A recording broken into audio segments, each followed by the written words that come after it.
So now I'm going to show you what I do when I feed my starter. I take it out of the refrigerator, and this has been in the fridge for about 4 days. It's left over from my last bread.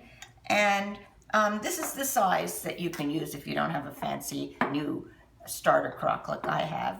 Just a little ball jar or any comparable container.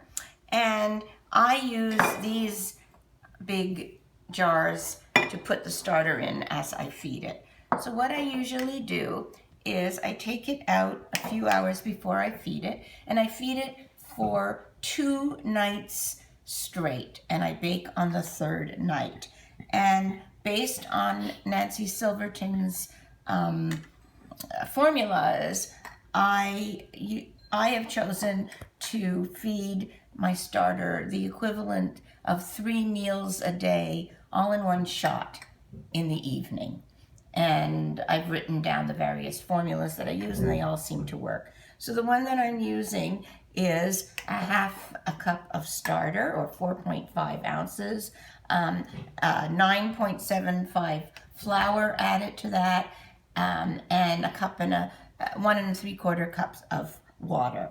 And I use this digital scale, which I like very much, because what you do is as you add things, you press this button called tare, which brings everything back to 0 so that you can add each item. And I'm going to show you exactly what that is. I made it sound more complicated than it is. So I have 2 of these. This is for the 2nd night.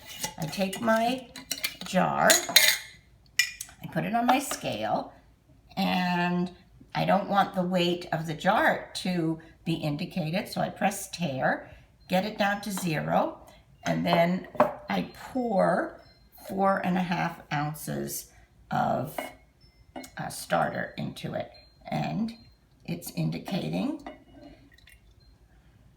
4.1, 4.2, 4.4, and 4.5. And then I just put this in the fridge. Again, maybe you want to use it at another time for pancakes. You'll have more tomorrow night. I make dog biscuits with my extra starter. So then I am going to add, I like to keep everything neat. I spilled some over here. I'm going to press tare, get it to 0 again, and I'm going to add 1 3/4 cups of flour, or 14 ounces to be specific, of water, I mean. So pour the water in.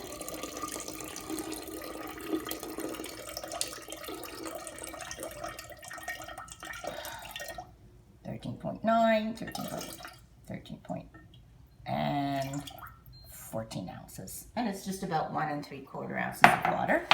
And I put it on tare again to get it to 0. Here, I'll show you what that looks like. Press tare, gets it to 0. It wobbles back and forth, but eventually it gets to 0. Yeah, and then I add my 9.75 ounces of flour. I just put it in. It's indicating 3 ounces, 4 ounces.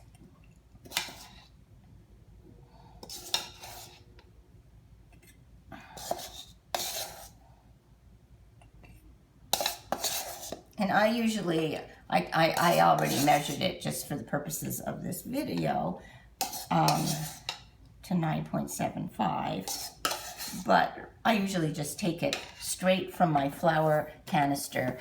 And you can see I'm using bread flour, which is very important, not all-purpose. We'll finish this up here. That's the end of it. And then what I do is I mix it. Of course, let me get one of my, well,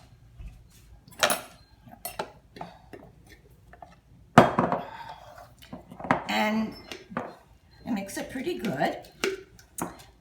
And this is going to sit on my counter overnight, and I won't do anything with it until the next evening at around the same time.